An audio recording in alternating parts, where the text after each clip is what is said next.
Good afternoon, Trinidad and Tobago. I'm Karen Cozier-Phillips. C News is live at noon. Topping the news at this time. In just a few hours, we will find out if there will be an extension to the deadline for people to submit their property tax valuation return forms. The original date was set for May 22nd.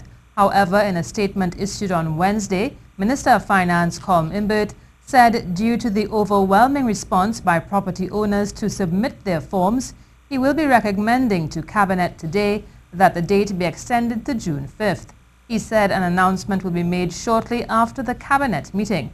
And just a reminder, CTV and Talk City 91.1 FM will have live coverage of today's post-Cabinet media conference scheduled for 1 p.m. And C News visited the valuation office in Port of Spain, where citizens have been lining up to collect, fill out and submit their property tax valuation forms. But unlike days ago, the lines were not long and the process ran smoothly.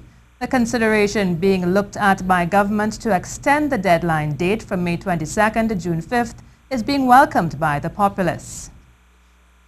Yes, I welcome the extension. Why?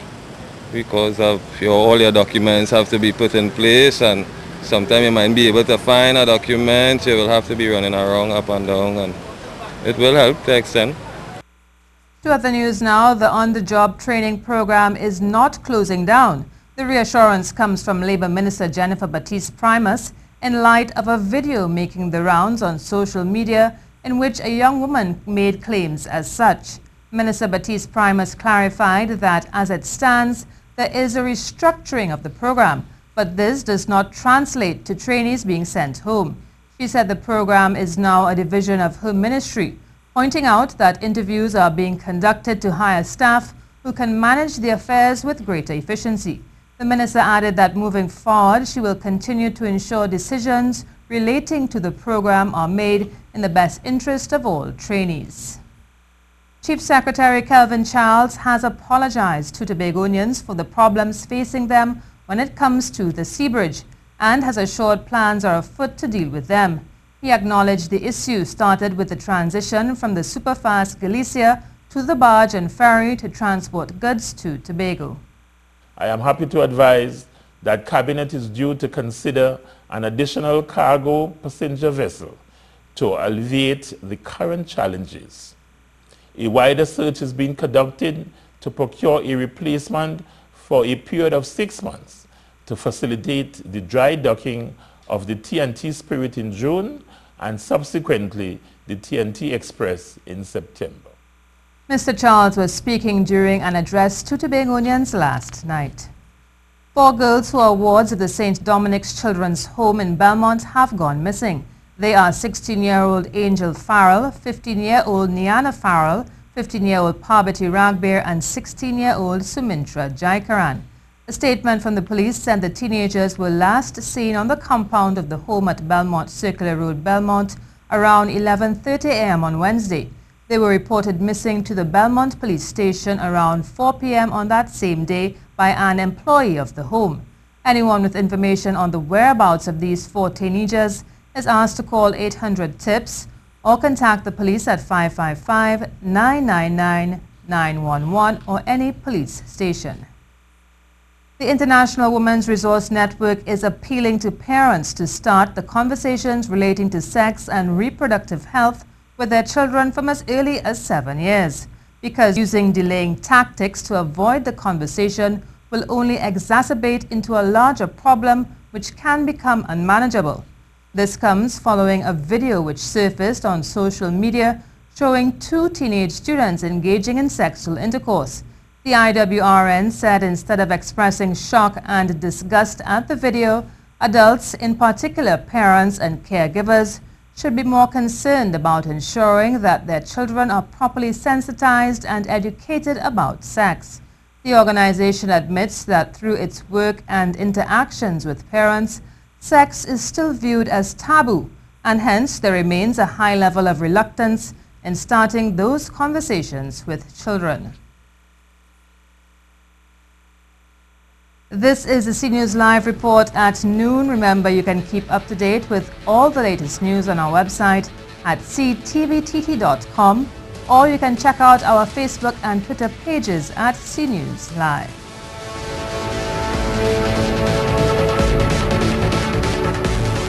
Pastor Clive Doughton says it's time the country declares war on the criminal elements as the situation keeps getting worse.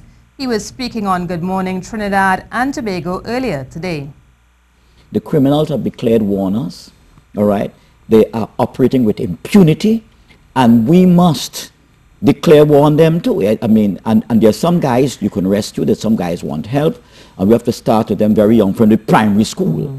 But then there are those who are trapped in this dependency syndrome, and their approach to life is we're going to use force to get whatever we wish to get, and we don't care about anyone. He noted the detection rate of crime in the country is low because there's a high level of disrespect for law and order. Unless we have confidence, because the greatest intelligence gathering is not via the technology, but it's via relationships with people in the community who trust police officers so deeply that they would feel when they communicate, they will not be sold out. Yeah. Because even now I'm hearing about people who are sold out. Houses being shot when they report to certain police officers who are part of the rogue element in the society. As government moves ahead with plans to construct a $70 million agro-processing and light industrial plant in Maruga, the Minister of Trade and Industry, Paula Gopi-Schoon, says the project should be completed within 26 months. Speaking at a public meeting in that constituency last evening, she explained the benefits of the facility. The park is going to be built on 18.83 acres of state land in Saunders Trace, and initially, in addition to lots which will be available, there will be 5 basic factory shells to kick off and jumpstart the project as well. It's an investment, the entire project, of about $70 million, and it's all towards the further development of Maruga. Now, each facility will vary in size, but all will be equipped with the recommended infrastructure. Access roads, main and connector roads throughout the entire acreage, water supply pipelines and distribution lines, adequate drainage and associated works, appropriate sewage and waste treatment facilities, electrical supply, optimizing on the location of the nearby gas line, access to telecommunication facilities necessary for business. It will also hold an administrative building. She also outlined what the amenities for the building include. What this facility will allow for is the processing of raw materials and intermediate products that originate from agriculture, from forestry and fisheries, including the preservation of meats, fish, fruit, and vegetables. It will also allow for the manufacture of food products and the conversion of fresh produce into semi-processed raw material or processed products, including the manufacture of bakery products, pasta products, confectionery, and starch products. Here now is Ian Wallace with your afternoon weather. The 2017 hurricane season is 2 weeks away. The Meteorological Service has issued their forecast, calling for above normal storm activity to concern Trinidad and Tobago. 3 to possibly 6 named storms, which is 3 more than they normally expect throughout the season, so get prepared. Meanwhile, the Saharan dust continues to come through Trinidad and Tobago and the Windward Islands, with some cloudiness expected, especially along the southern coastlines, as a weak tropical wave will come through, but it will be stifled by the dry Saharan air. Expect a hot 34 degrees Celsius in Trinidad, 32 degrees Celsius in Tobago. For mariners heading out, look for whitecapping and sea spray with fresh to locally strong winds, bringing wind waves of 2 to 2.5 meters, possibly 3 meters out in the Atlantic, with northeasterly swells of 9 seconds. Tide is low at 3:30 p.m., then high at 10 p.m. That's the latest weather, and I am meteorologist Ian Wallace. The local government representative for Cedros is calling for an upgrade to the port in the area. Shankar Tilak Singh says for weeks there have been a lot of people coming in from Venezuela and also people leaving Trinidad to go to that country, but the facilities are not up to standard. He's calling on the Minister of National Security, the Prime Minister and the MP to step in as the lives of many are being affected. 1 year ago, we had made a list of recommendations to upgrade the sport, and make it something that a state-of-the-art port of entry. We were willing under the Sipari Regional Corporation, once we get the allocation, to assist the Ministry of National Security for the upgrade, public convenience, portable water, a better condition for our security officers who use this port as the daily activities to carry out their duties. He also wants the Cedros bridge to be built. Other Trinidadians are there in Venezuela for the past 20 days are looking for transportation to come back home. We also have Venezuelan nationals who are here looking to go back to Venezuela. Again, this should not be politics. This is something for development of our country, and we should come together, work together to develop this port. Trinidad and Tobago is losing its turtle grass and mangroves. Deputy Director of the Research, Dr. Rehana Juman, said since 2015 it has lost most of the turtle grass beds, also referred to as Thalassia on the northern side of Tobago, but has noted that it has moved to the Bonaccord Lagoon in Tobago and is now migrating to the Nylon Pool. But there's a problem there. The THA wants it gone from the pool. They want nice white sand to bathe. They don't want to bathe on seagrasses. And up to about 2 weeks ago, again, we got another call because the Rito Association, again, has concerns about the Nylon Pool and want to basically remove the seagrasses. Of the mangroves, while it is thriving in some areas, it is also being lost. She said some 20 hectares of mangroves has been lost on the southern side of the Gulf of Paria. And we have the mangrove drowning, and it has to migrate landward. But it's blocked because we have a road. We have something known as coastal squeeze, meaning that eventually, if we don't have proper planning and setbacks from the mangrove, we may actually lose all our mangroves. Well, be careful when consuming oysters. That's the word from the Institute of Marine Affairs. The body has produced a report on the state of the marine environment. The report cites a number of environmental incidents affecting marine life. Tests showed elevated levels of carcinogens. So caution should be taken when consuming oysters, since these organisms are filter feeders and can bioaccumulate toxic hydrocarbons. And it has also recorded low levels of hydrocarbons in fish, and while it is safe to consume, caution should also be exercised here.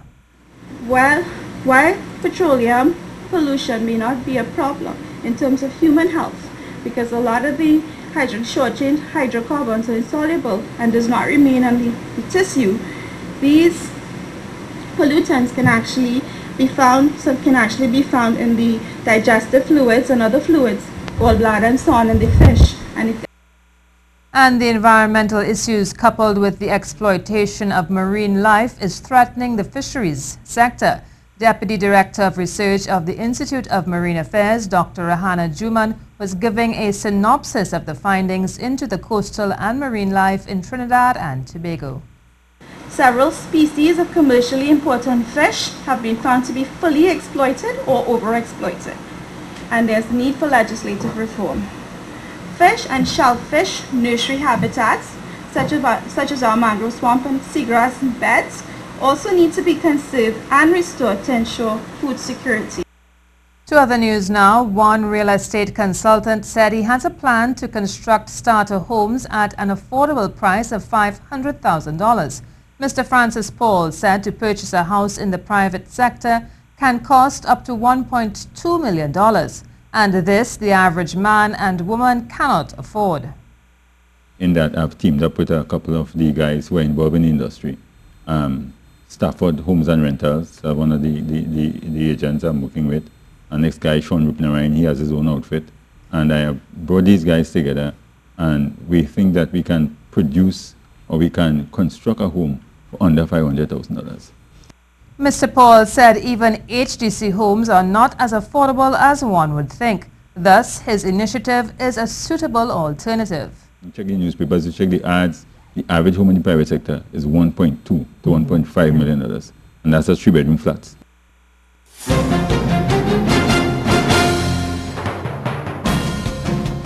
We start with news of cricket. Queen's Park has retained the TTCB National League Premier Division 50 Overs title after they defeated Mary Boys by 4 wickets at the National Cricket Centre in Couva on Wednesday evening. Mary Boys batted first and youngsters Isaiah Raja and Aaron Alfred got centuries.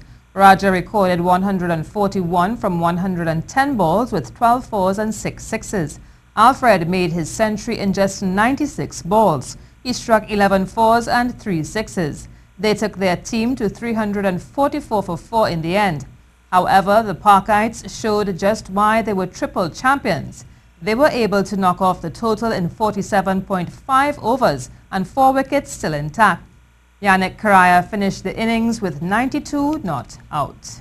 While celebrities and businessmen played the holes at the Brechin Castle and Chaguaramas golf courses for a charity tournament in memory of former national golfer Scott Anderson, who died in January of this year. The tournaments have the backing of West Indies cricket legend Brian Lara, a close friend of Anderson. Kent Fuentes has that story. Anderson was a former national golfer who learned the game while growing up in Florida. His father Steve says his son was also this country's former #1 golfer. And while he may have been a pro, his goal was always to have our junior golfers become some of the best players in the world. Scotty returned here with a vision to elevate the junior program to the level where his students could end up with scholarships into Division I or Division II universities in the U.S. And he was able to get 2 of his students into at that level. With this in mind, he also wanted to utilize this country's public golf courses to open up the game to underprivileged youths in the form of a Trinidad and Tobago Golf Academy. So he came up with a vision for the Academy of Trinidad and Tobago for golf. And it would embrace the juniors and get them into the first tee, which is now an internationally accepted institution for juniors that teach them not only golf, but it teaches them how to accomplish your dreams. The senior Anderson added that even during his illness, Scott made time for his students. Because of that level of commitment, his friends have now come together for the tournament, which would be played on what would have been his 39th birthday. But he always wanted to carry his teachings or the game of golf to other areas of the country that don't get the option of the quality course at Mokaha or the quality teachers he had. So he always wanted to carry his knowledge and his talent to these underprivileged areas or less explored areas. And he would go and help juniors in those areas, even the seniors in that areas where don't get the option of the good tutelage. Scott Anderson died peacefully in his sleep on January 25, 2017 from complications with brain cancer. And the proceeds from this tournament will go towards the Scott Anderson Young Achievers Award, which will see youngsters from underprivileged communities introduced to and nurtured in the sport of golf. Kent Fuentes, C Sports. Well, that's it for sport.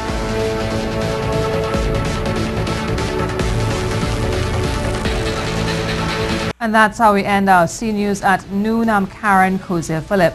Remember, for up-to-date and breaking news throughout the day, you can visit the C News website at ctvtt.com. Do have a good afternoon.